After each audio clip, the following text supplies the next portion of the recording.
Good morning, and a warm welcome to this session entitled How to Fix the EU and Global Energy Emergency Without Wrecking Our Climate Objectives.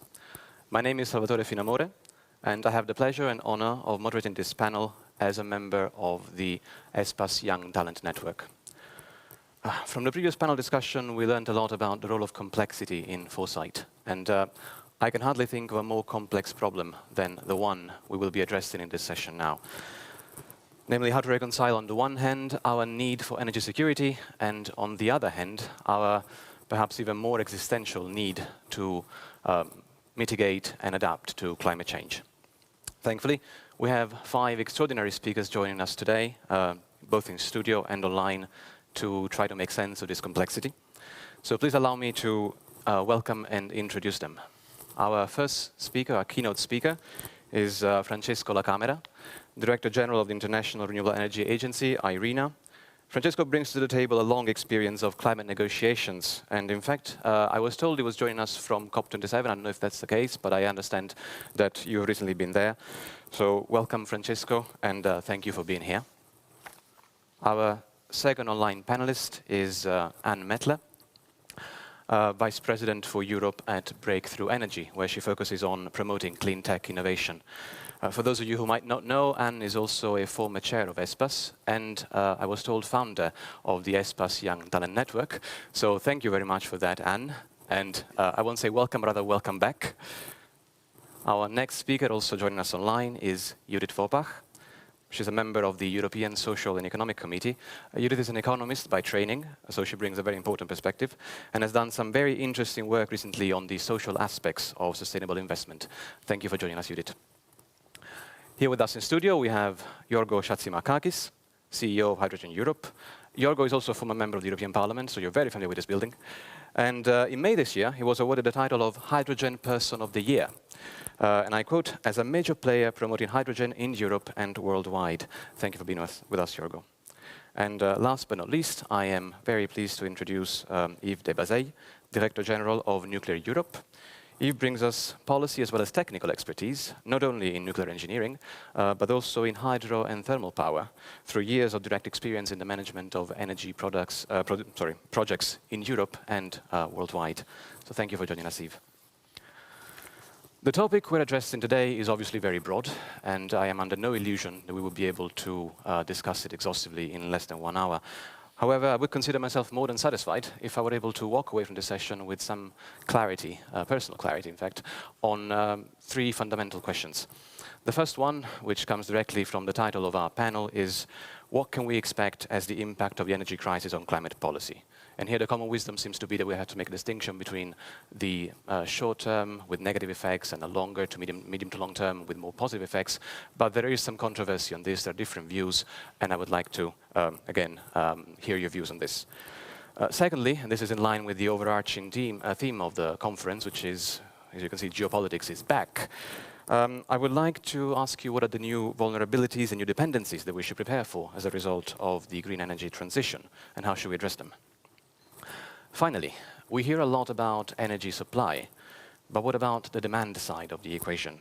Does net zero require us to rethink our consumption models? And what should we expect as economic and social impacts, and how should we prepare for them? Just a few words on how I intend to structure this session. In a few moments, I will hand over the floor to Francesco La Camera for his keynote address. And then I will ask each panelist an opening question. I would be grateful for them to take, let's say, no more than 5 minutes each for their answer, in order to leave us enough time to open the floor for a panel debate, which I hope will also be guided and informed by questions that we will take from the floor and from our online audience. And in this respect, may I just remind you to please use Slido to submit your questions and comments. You should be able to see the details, the room number and the passcode on screen, I believe. If not, you will be able to see it very quickly. I would just ask you, please, to keep your comments and questions short and to the point so that we may actually be able to address them. And of course, if you're in the room with us today, please do feel free to use Slido if you wish, but also to resort to the old-fashioned way of simply raising your hands, and someone will come to you with a microphone. Now, without further ado, I turn to Francesco. Francesco, in a recent article, you wrote that the world is running out of time to reach our climate goals. And in a recent interview with The Economist, however, you also expressed the view that the energy crisis can be an opportunity. I would like to ask you, how has your assessment evolved as a result of the dynamics of the Russian war in Ukraine? And do you have any insights to share from COP27? Thank you. So thank you, Salvatore. My thanks to the European Strategy and Policy Analysis System for inviting me to speak about the energy transition. And as you pose your question, today's conference offers a welcome opportunity to highlight the arena vision for achieving the 1.5 Celsius pathway by 2030 and net zero carbon emission by 2050. But also allow me to be pragmatic, open, and honest with you. So given the dramatic nature of the current situation, you should expect nothing less that I will be honest and open. I also find the timing of our meeting significant, at least for two reasons. One, because during the 27th session of the Conference of the Party of the United Nations Framework Convention on Climate Change in Sharm el-Sheikh, where I was been until yesterday, the link between our ambition and action was stressed again and again. And second, Europe grows colder, winter is coming. Energy supplies are on top of the mind of governments, media, and citizens here in Europe and beyond. Just a number. More than 3 million news headlines mention the word energy from 1 January to 11 November 2022. This means a 46% increase compared to the same period in the previous year. So we found ourselves in troubled time. The appalling conflict in Ukraine and the riptide of energy crisis have delivered a universal truth only now being recognized. Our dependency on the fossil fuel of the 20th century have left hundreds of millions of vulnerable to rampant fuel price, a million people vulnerable to rampant fuel price. 8 out of 10 people live in net energy importing countries, and they suffer because of our global dependency. So the old energy system based on fossil fuel is not anymore sustainable. At a minute to midnight on climate change, we face the world's greatest energy crisis. Unfortunately, part of our response has been regressive in nature. So to respond to your question, always we have to distinguish, and you will find in this piece of interview that we have mentioned, between the short and the medium and long term. So I have to recognize the government have made difficult choices in these circumstances. And also, if I'm in the head of the International Renewable Energy Agency, I have accepted in the short term some retrenchment of fossil fuels to be expected. So a balance must be struck because naturally we have to be careful and not create a stranded asset in this period. But in the medium term, we surely think that this will bring to an acceleration of the transition. This doesn't mean that we'll be put in line with the achievement of the Paris Agreement goal. That's need more policy in place. So still positives exist. And I have to say that I am to congratulate the European Union for their leadership. You know, they've been able to rise in a few months from 40 to 45% by 2030, aiming to deploy 20 gigawatts. So in 3 months, they have just been able to raise this ambition compared to the Fit for 55. And also on the last day, they have announced a further increase in the ambition. So, and I've said since the publication of our second World Energy Transition Outlook in March, the question of the energy transition, to my mind, has been comprehensively settled. In the long term, the only energy solution to the climate crisis is renewable. This is now mainstream, also in the COP, has been very clear. So new fossil gas generation in Europe will become increasingly uneconomic over its lifetime. As a result, we risk paying into a bank that will never pay out. And I think this is really in the mind of a European legislator. From January and May 2022, solar and wind power generation may have saved European fossil fuels imports something in the magnitude of 50 billion of US dollars, predominantly in fossil gas. So a renewable-based transition is therefore affordable, energy secure, and help the climate. Renewables are also available in every country, and together they can lead us out of this fossil fuel maze of our own making. At the end of 2021, renewables were 52% of Europe's electricity capacity. So there is a forward moment, but more is needed. I wish to give you some numbers if possible. Radical uptake of renewables must happen in Europe to assist. Arena will soon work on a European energy transition outlook. The first outreach to countries will be conducted once the EU countries agree on the new renewable energy targets for 2030. So the next 8 years are crucial. If the window of opportunity is not be finally slammed shut in our face, we must act now. Despite global energy insecurity, renewable power addition grew by 2060 gigawatts in 2021.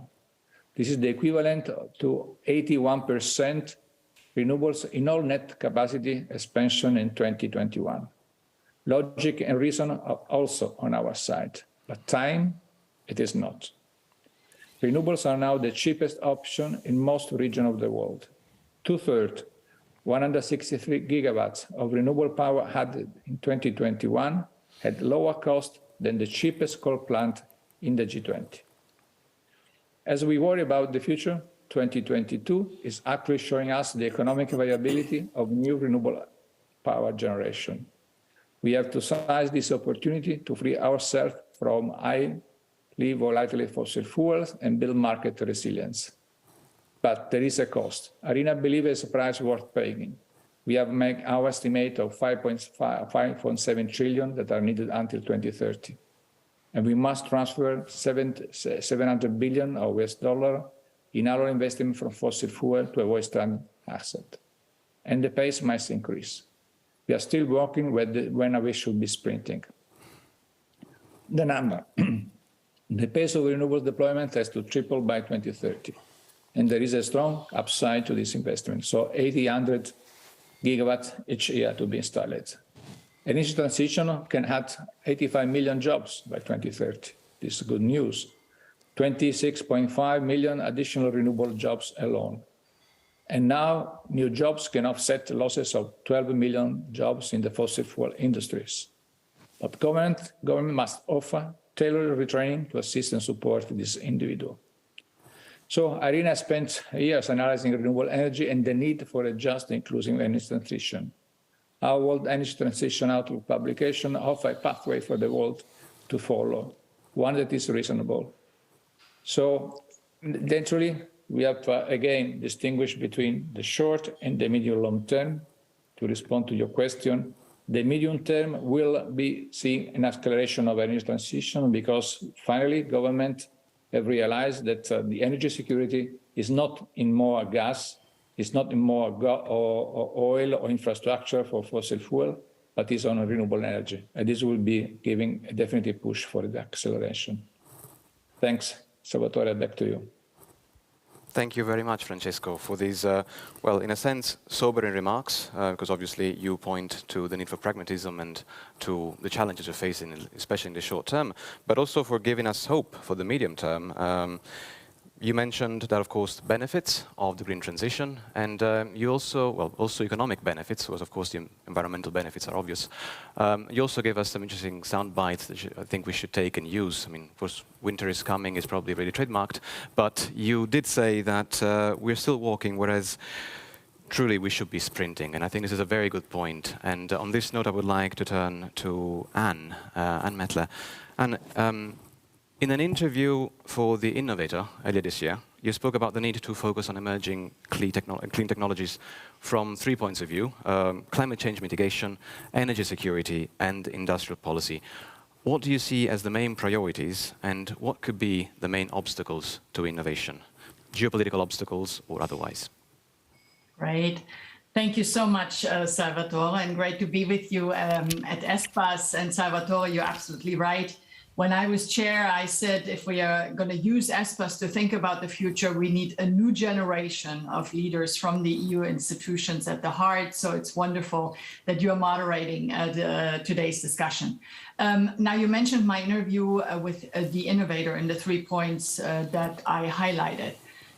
Let me kick off by saying it was very reassuring for me when about 3 weeks ago, when Fatih Birol, the executive director of the International Energy Agency, identified what he considered the key drivers of the accelerated energy transition when he launched the World Energy Outlook. And so his 3 points were energy security, climate, and industrial policy. So exactly the points that I had made in that interview.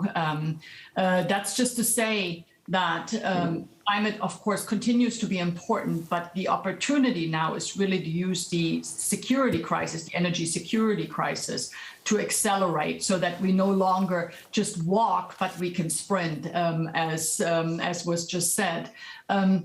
So basic fact, I mean, the EU is essentially a resource poor region. So unless, we really use these new emerging technologies to leapfrog to a cleaner, a greener system, the fact is we will continue to have to pay very high prices for fossil energy because these prices are not going to come down anytime soon. We will, of course, be subject to very volatile prices for fossil energy, and we will be dependent on countries. You mentioned it in your introductory remarks, Salvatore. So, of course, it's one thing to be dependent on Norway and the US, let's say. It's another one to be dependent on countries like Saudi Arabia, Kazakhstan, Nigeria, Qatar. So we just need to be, aware of the kind of dependencies that we currently face and will continue to face. And of course, we also continue to be, let's be very frank about it, we continue to be dependent on Russia. Since the beginning of the war, Europeans have paid more than 100 billion euros for Russian fossil energy to Russia. So in many ways, and really in a perverse way, we may actually be paying for this war. So the response so far, and looking at Repower EU, has been very much around diversification of supply. So instead of getting our natural gas from Russia, we're now getting LNG from the United States and other places. The massive rollout of renewables, and also a big focus on energy efficiency. I agree with all of that, but it's not enough. So, and you mentioned it up front, I believe that we need to use this crisis now to really accelerate the development of a new generation of clean technologies. As I always say, in the 1970s oil crisis, the wind and solar industry really got a head start, and we need to think about, in this crisis, what are the new technologies we want to stand up. And here I wanted to say something about particularly green hydrogen. I'm sure that Jorgo will speak also about it in a minute, but just a little bit my perspective. So there have been a lot of targets and announcements, and it's sort of the flavor of the day is green hydrogen. It has been for some time. So we're really putting big bets on green hydrogen. But suffice it to say, it's not really happening yet because what you really need for green hydrogen is abundant and affordable renewable energy, which we don't have in most places in Europe, despite some successes, as Francesco just alluded to. But it still continues to be very difficult. So naturally, so a big part of the response is that we're going to be importing a lot of this green hydrogen. But that is also not easy for all sorts of reasons, not alone that it's transporting green hydrogen is significantly more difficult than transporting gas. So And here I wanted to point to some trends that I have come to witness. Firstly is what I would like to call sort of the cascading effect of technologies, where recently I've been having sort of a deja vu, because back in the day when I worked in the European institutions, artificial intelligence was the really big thing. Maybe what today is green hydrogen was AI back in the day. And what we realized is that despite all the announcements and plans and strategies that we had, that at the heart of AI was essentially data, abundant data, which Europe didn't have because we have a very restrictive data regime. So fast forward and looking at green hydrogen, as I just said, it's highly dependent on abundant and affordable renewable energy because of slow permitting and all sorts of reasons. You know, we just don't have enough of it. So that will have implications. So coming back to the trends, I foresee that two things are going to happen. Essentially, energy-intensive production may well move out of Europe into places where there is abundant and affordable renewable energy. So this will have, this could well lead to a deindustrialization in Europe. And in fact, I would argue that it has already happened. It's already starting to happen. So Europe may well decarbonize, but likely at the cost of deindustrialization. So just want to throw that in here.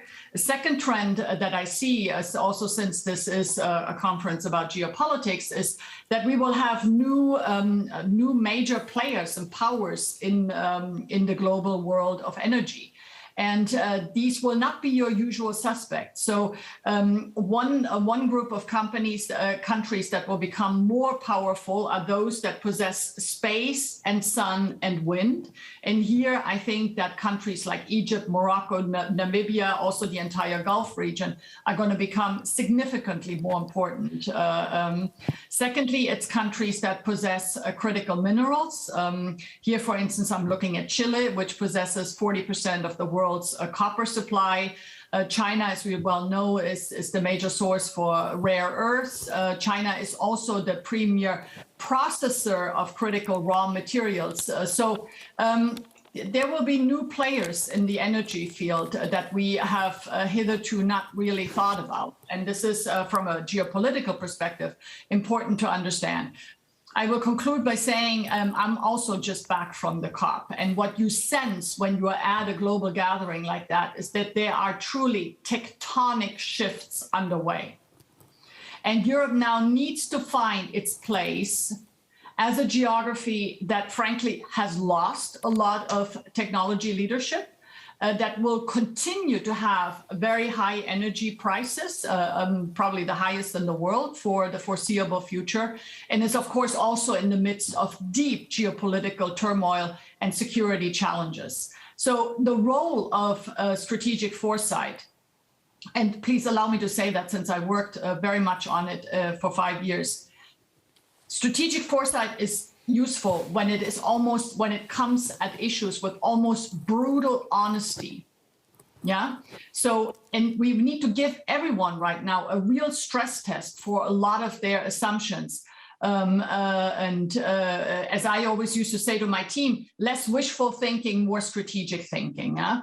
Because this is a moment that in principle is pregnant with opportunities if we dare to seize them. But one thing that is very clear for me, at least here in Europe, energy security and climate are two sides of the same coin. If we succeed in one, we will do better in the other. And the very last thing I will say is, if there is a silver lining to this horrific, terrible war, it must be that we accelerate the energy transition that we've only talked about for too long. So we must we must stop walking and must really start running, as Francesco so eloquently said in his presentation. Thank you. Thank you so much. Thank you. And I really am happy to see that you really take the foresight angle at heart, which I, of course, expect no less of you. You talked about some very important trends, such as the industrialization and, of course, the emergence of new big players. And this ties in very well with the question that I intend to ask our next panelist, Judith.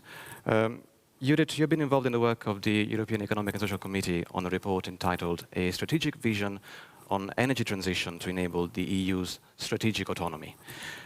Some of the key points of the report are that current measures and plans are not sufficient to achieve strategic autonomy, and that, and I quote, a paradigm shift is needed in this respect. And of course, the report also highlights the need to focus more on the social dimension of energy transition. Could you elaborate on this topic, please? Yes, thank you for having me here. And indeed, this is an umbrella opinion that comprises the conclusion of several other opinions. And given that what has been very rightly addressed, I want to elaborate in particular on the need of investment and on the social dimension. Because if we want to run, there is obviously a huge need of investment. And this means on the one hand to furthering private investments, but also public investment. And with public investment is, of course, necessary to promote renewables, to promote research and development, but also to achieve social sustainability. And how to finance, of course, if we want to run, we also have to answer the question how to finance that public investments. And here we propose different things.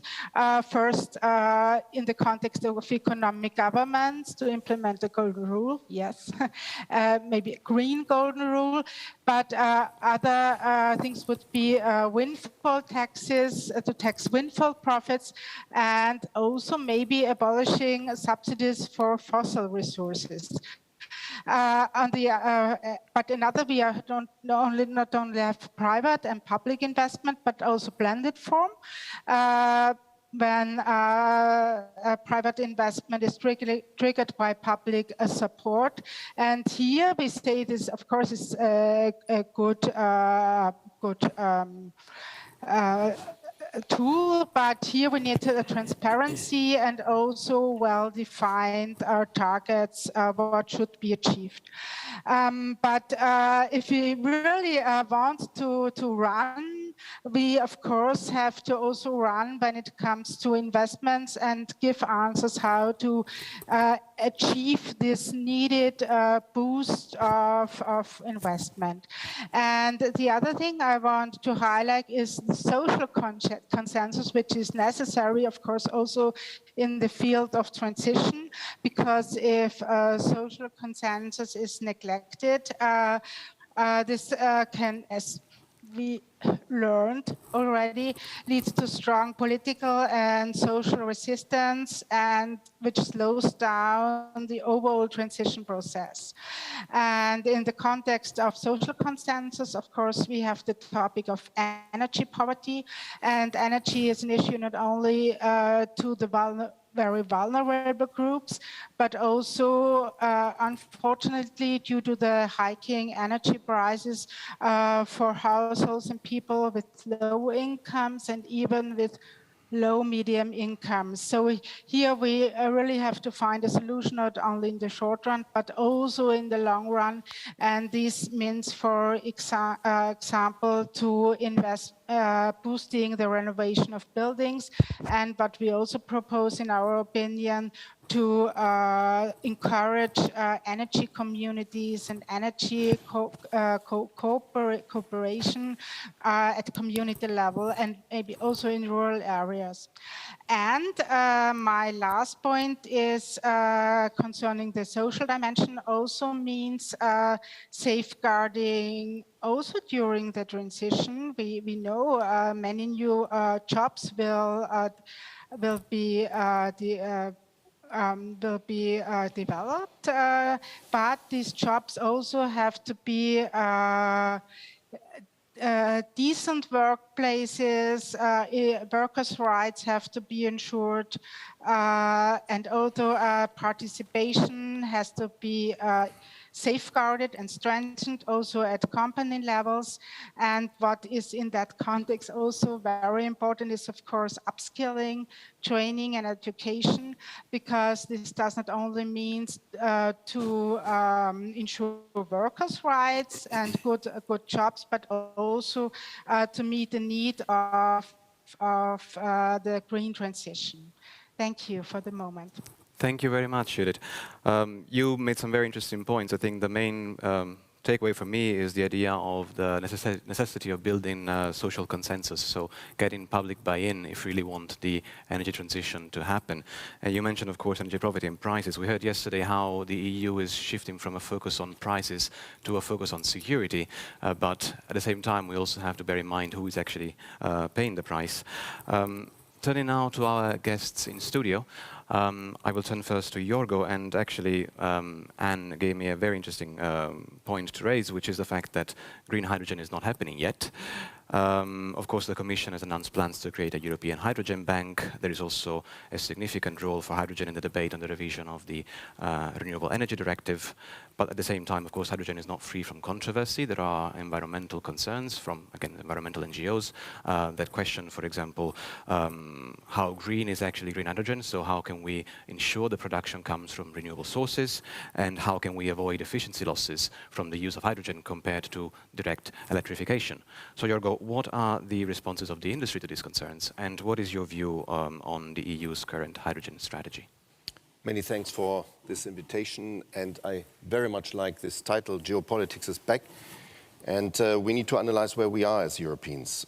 We were dependent on Russia, now we are going into renewable, fine, fully support this. And there we are totally dependent on China. Because the photovoltaic panels, 90% China. Wind, 75% China. So we need to take care, if we talk geopolitics, about what we are talking about. You mentioned and unmentioned some countries, Namibia, Morocco, South Africa, Chile, and I was last week also in Sharm el-Sheikh in Egypt. We have to mention the host, Egypt. They are angry. I saw angry Egyptians because they deliver hydrogen already. It's wrong that hydrogen does not happen. It happens. The first chunks, the first volumes have been delivered, especially to Germany, in form of ammonia. So this is the form how we now transport and ship hydrogen effectively because it exists and without emission to Europe. And it happens. Why are they angry? Because we are not securing the off-taking. The chicken and egg dilemma in hydrogen has become an egg and chicken dilemma, whereas now they are building up capacities. Look at the Suez Canal Economic Zone. Look at what is happening in Saudi Arabia. NEOM, as big as Belgium, 500 billion invest by Saudi Arabia. Yes, Anne, it's Saudi Arabia, but it's up to us to decide whom we make ourselves dependent of. So we need to choose a resilience that we can create by picking diverse, different partners. What is lacking here is not hydrogen. What is lacking is the grid. Because Anne said there is not enough renewable. Germany, 5-6 years now, pays every year $1 billion, 1 billion per year. It's not the taxpayers, it's the consumers, for turning down the windmills because the grid is not big enough. Curtailment. 1 billion per year. Nobody wants to talk about it. If we could produce hydrogen from that, immediately we would save this. You say there are losses? System efficiency. Let's talk about system efficiency. We focus very much on this electricity, grids, battery only. NGOs, philanthropists, not only NGOs, but also the philanthropists. Anne is working for one of them.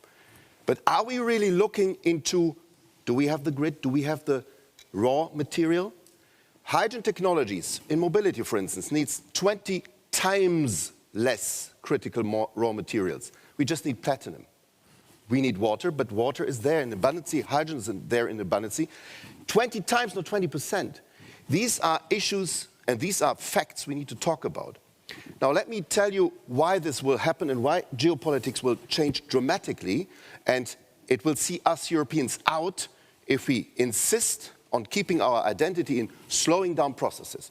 The Egyptians are so angry because we asked them to start the EBRD, European Bank for Reconstruction and Development, gave some 42 billion for this project in Egypt.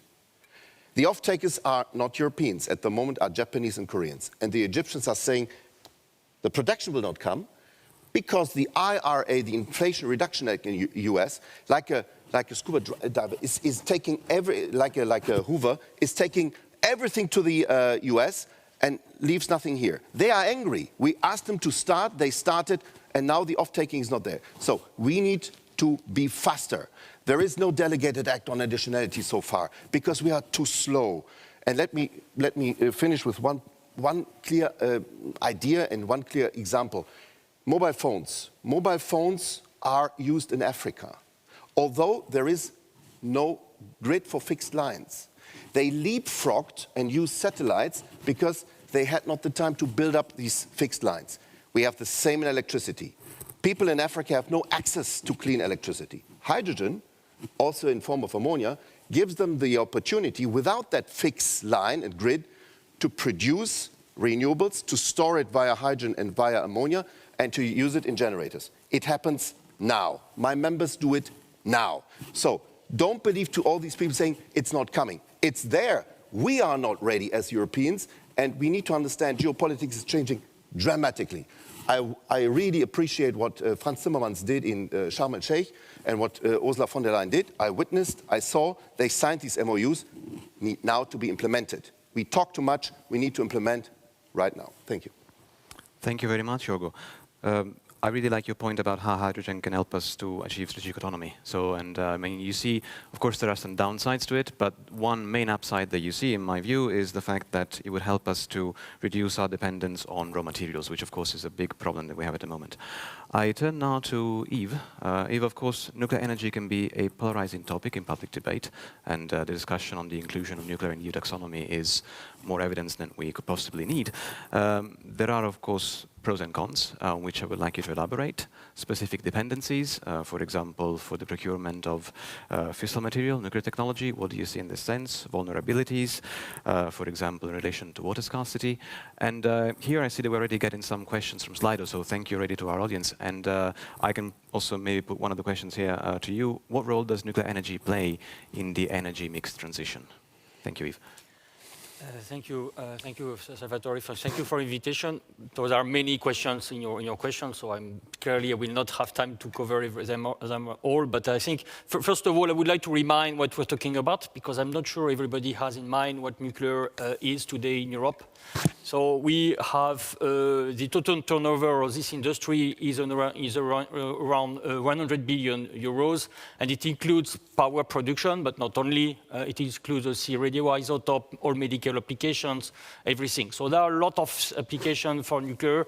It's not only power. Everybody usually focuses on that, but we have also many other things.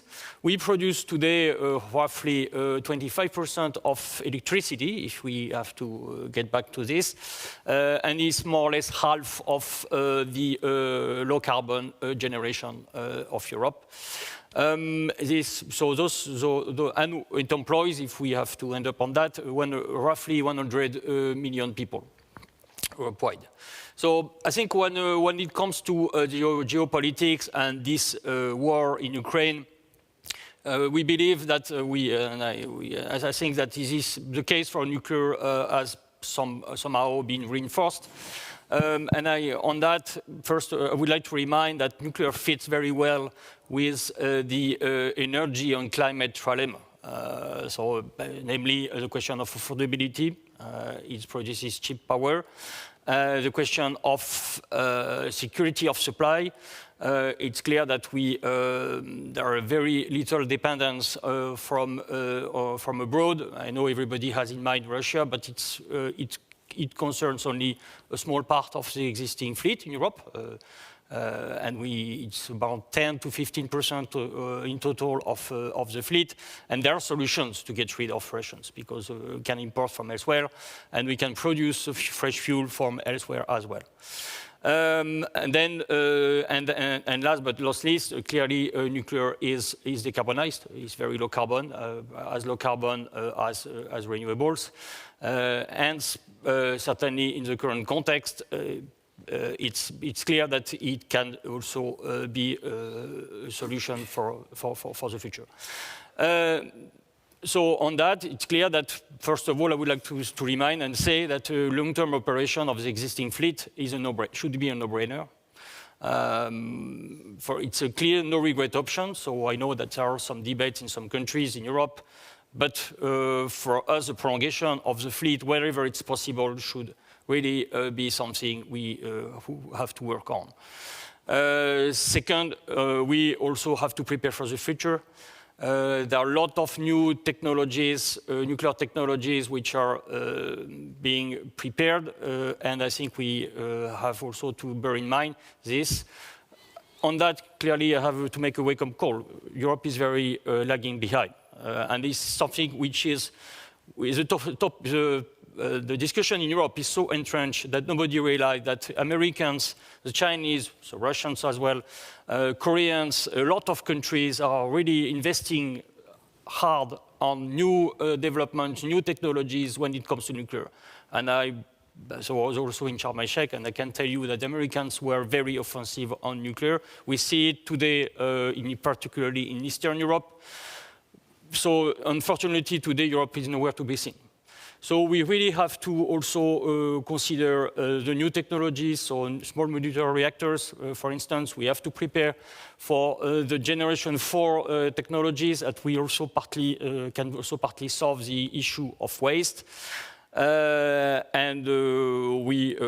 clear that taxonomy is a good step forward, but we have to really work harder on that.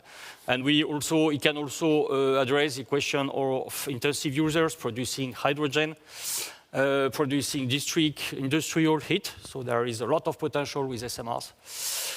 And maybe a last point before we can discuss further on public opinion. I think on that, everybody has to realize that public opinion is shifting in many countries in Europe today. We see, for example, have a recent poll in France showing that Green Party voters have now a majority voters who are in favor of prolongation and even construction of new reactors. Green Party.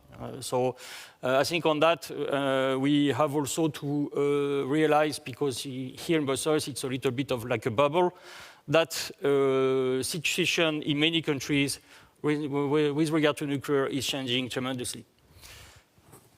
And I don't know, I can't remember what the question was. Well, the question was about the role of nuclear in the somehow I should energy raise mix. this, but I can take a further question. Yes. Yes. Well, thank you very much, Yves. Again, you pointed out a lot of positive sides of nuclear, of course, cheap power, security of supply. I think you debunked some of assumptions and fears that are in the public in terms of, for example, over-reliance on Russia. You mentioned public opinion is shifting, and of course, we also have to take into account the context of the war in Ukraine. There's a lot of concern about nuclear safety, for example, with all the events around Zaporizhia. But I would now like to turn to questions from the audience in the time that we have left. Looking first at the audience in the studio to see if there are any raised hands. If not, yes, there is one. Yes. There's a microphone coming. My name is Leo Scholtenartlot. I work for the Council Secretariat. A very simple question about our dependency on other countries regarding rare earths. At the moment, the numbers are extremely scary, up to 98% I hear from here. It depends on what earths you count and where, it's very complex. But an overall idea, when will there be any moment within the next, say, 20 years, where we would be dependent for less than half on rare earths on countries that we don't want to depend on, or is that completely out of the question? That's a very good question, Jorgo, and I think this was touched upon by Leo. This was touched upon by both Jorgo and Anne, and I see that Jorgo wants to come in. So, whether we will achieve 50%, it's difficult to forecast, but we can reduce definitely by concentrating on technologies that use less. I mentioned already one. Also by getting critical raw material out of processes that we have in our hands, waste or plastic waste via pyrolysis to hydrogen and carbon solid. Carbon solid is a good basis for graphene, graphite, which we need in building up the renewable infrastructure. And also we need to have more circular processes. Circular economy is a big buzzword, but circular processes, and there we can learn from Mother Nature. So photosynthesis is the biggest circular process, by the way, efficiency of less than 3%. So if we discuss efficiencies, we should always see the overall system efficiency. And we should always, by every investment, by every political decision we take, also this House here takes, the European Parliament, have this in mind. Rare earths are adding costs, are adding less system efficiency. And this is something we need to have in mind. So we could reduce by looking more into circular processes. And of course, water circle, hydrogen cycle is a wonderful means to be more independent. Thank you, Jorgo. Anne, I saw that you were nodding while Jorgo was speaking. Would you like to come? Absolutely, and nice to see you again, Leo, if even only briefly. I think rather than just answer on the critical raw materials, of which rare earths is just one, is what the EU needs to do is a thorough stock taking of all the strategic and the vulnerabilities and dependencies that we have. Jorgo rightly pointed out, 90% of solar panels come from China, 75% wind. That means that our entire renewable strategy is dependent on a country that's not within our sphere of influence. I mean, we need to understand that. When it comes then to the critical materials, it's the same story. I mean, Jorgo already spoke about it, but just a copper, 40% coming from one country, Chile, 75% of cobalt, Democratic Republic of Congo. We need to list it. We need to understand what are the dependencies.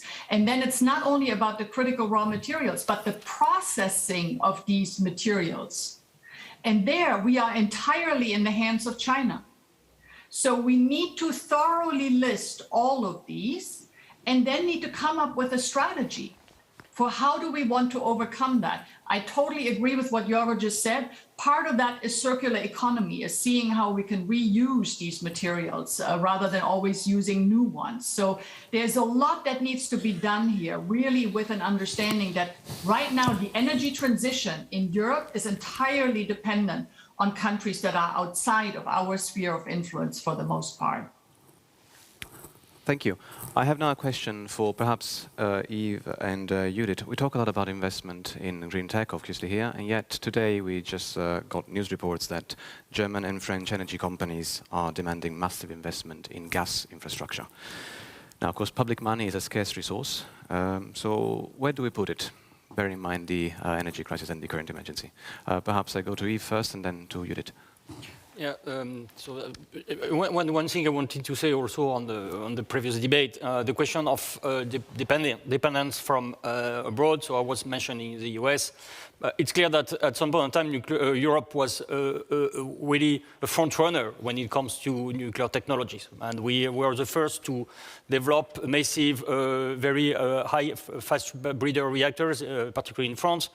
Unfortunately, we've been those technologies no longer exist in Europe, and now they are developed elsewhere. So where to put the money? I think let's take one example: research and development. Today in Europe, nowadays, spending only 60 million euros per year on research on fissile technology, nuclear technology. It's not enough.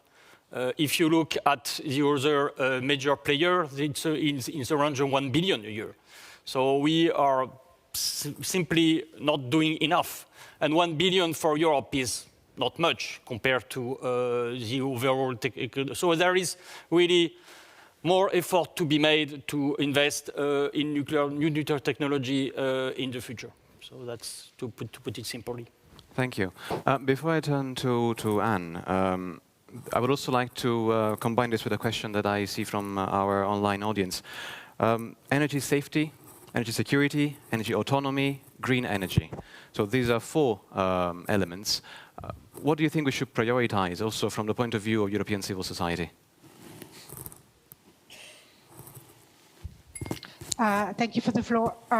Energy safety, security, and... Safety, security, autonomy, and green.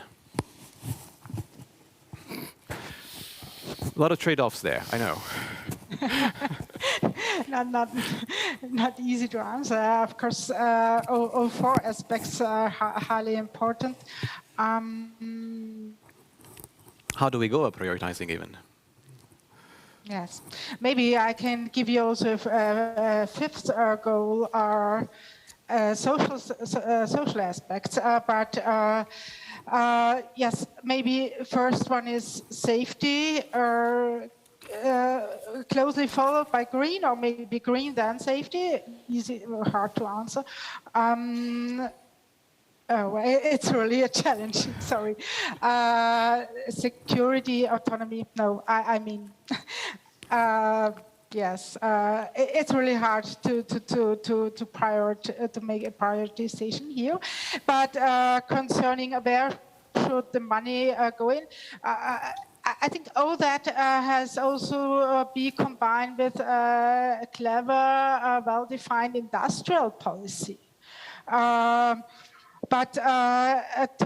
And the other point is we should not underestimate, of course, research and development, but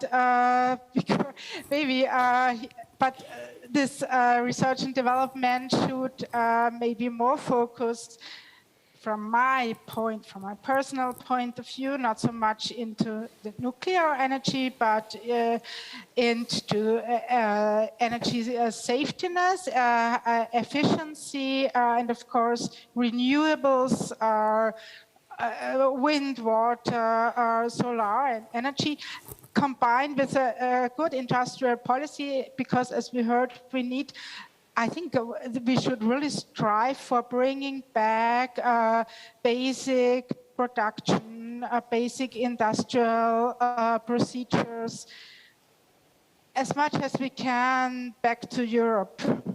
Also to enhance energy autonomy. But one point I also want to bring in that all this money that is spent also has to strive for that also medium income groups, in particular low income groups, benefit from these investments. And here we are at enhancing in the housing sector, renovation sector, so that we have a holistic view on spending that money. Thank you. Thank you, Judith. It was a difficult question, and I think it really showcases the complexity of the topics we're discussing. And in fact, I feel you added even more complexity, but that's good, because we first need to map the complexity before we can start making sense of it. There are two aspects of your answer that I would like to pick up on. First was the point of bringing back industries, which I think contrasts a bit with what Anne was saying on the industrialization, on this trend of the industrialization, which we may need. And also the fact that we need to look at where money is going, so sort of a follow the money approach. And here I'd like to go back to Anne. And where do you think, in your view, in your experience, which technologies are attracting the most private investment and why? Okay, to be clear, I wasn't advocating deindustrialization. Right. I was just saying it is happening and someone ought to wrap their mind around it and what that may mean, and where we need to, essentially, you're asking where's the money going? It's a good question, and emerging clean technologies, and Jorgo just said it, it's happening, but it's very much happening also outside of Europe, and now including in the US, where every company that I have spoken to from around the world is thinking about setting up shop there because of the IRA. So but the issue I wanted to come back on was really around what is needed now in terms of prioritization. And here, investment very clear, but we commissioned a research from the OECD looking at the recovery programs. In fairness, this is in OECD countries, but of course, most of the European countries are member of the OECD. Interestingly, a minute amount of the recovery spending is actually going into innovation. So most of the money is being spent on mature technologies. And that's a real missed opportunity, because my hope had been that when the recovery funding comes, which is a once in a generation type of investment in the economy, that we would use it to stand up a new generation of clean technologies. And now only about 1 or 2% of that funding actually goes to innovation and goes to these type of technologies. It's a missed opportunity, but maybe not too late. But I wanted to throw that in here, because it's not just overall numbers, it's how that money is being spent. And in mature technologies, such as solar. We just don't have a competitive advantage. So we really need to think, this was the point I made earlier, what is our role in this global economy, in this geopolitical context? Where do we still want to play? Where can we play? Where are we competitive? And this is the question that also a process like ESPAS needs to ask itself now. Thank you, and yeah, indeed, what brings us more bang for the buck, let's say? I'm very mindful of time. The clock is turning red. I would just like, before we conclude, I would like to ask each of you very telegraphically, one sentence, your key takeaway from this session. I will start from the studio, Yves. So I think the question of where the money should go is a key one. And I think we also, another issue which everybody should bear in mind is, do not forget that at the end of the day, the target is to decarbonize. So we have to really think about what is the best way to decarbonize, the most efficient one in a secure world, a secure economy. And I think it's something we have to keep as, I would say, one of our key drivers. And I believe that the topic, the discussion, the conversation has to really focus on that in the future. Thank you, Yves. So the priority is green. That's the answer to the previous question. Green, low carbon, any option like this. Yorgo, again, one sentence. Namibia as an example, where we can learn as Europeans. They want to become independent, greener, autonomous, less dependent on also rare earths, and do look at the social aspect, because that's the fifth. And they do it with hydrogen. Why? Because they know this is something that gives us power. We can emancipate. We can export first to South Africa, first use it ourselves, then to South Africa, then to Europe. Wow, cannot we as Europeans also learn from this young nation, from this young experience? It's not a contradictory target. We can do it all together. Thank you, Yorgo. So learning from our partners, even when we would not expect to find lessons. Judith. Yes, thank you. Maybe my takeaway that, from my perspective, prioritizing the social consensus is very important. But for doing so, energy, reducing energy dependency and safeguarding industrial competitiveness also in Europe is also a key for enhancing for caring for the social dimension. Thank you. Thank you. Social consensus and reducing dependencies. And really one sentence.